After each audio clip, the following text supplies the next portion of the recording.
Hi everyone, Bobby Clampett here with another Clampett's Corner. This week's question comes from Myron, who writes, when should I use my 3, 4, and 5 hybrids? Well, anything having to do with these clubs in the mid-range have to do with gapping.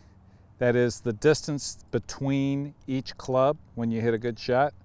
It also has a lot to do with the ball flight, the trajectory, spin rates, etc. So personally, I use a 4 and 5 iron and then I go to a 3 hybrid, but that's my bag. For those who choose to use a 3, 4, and 5 hybrid like Myron, nothing wrong with that. What you're going to get out of a hybrid that you don't get out of an iron is you're going to get a little bit more forgiveness because the sole reacts against the ground in a way where the club actually planes across the ground and doesn't dig as much, similar to a fairway would. You're also going to get a little bit higher trajectory and higher launch and a little lower spin. And that gives you actually extra distance.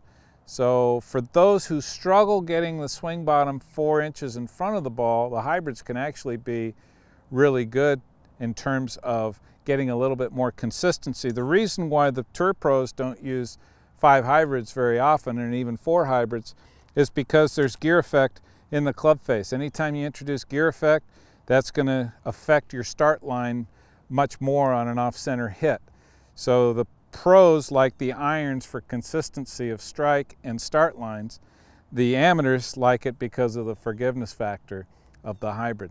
So neither one is right, neither one is wrong. They're just built differently. Understanding those differences, important to note, because it's all about getting the ball close to the hole, having the proper gapping between clubs, making sure that your 10 yards gapping, for example, in that area is usually a pretty average gapping. So if you hit your 5 180, you should hit your 4 190 and your 3 200. Make sure that's happening, and that'll improve your game too. Thanks, Myron, for your question this week. We'll see you next week on Clampett's Corner.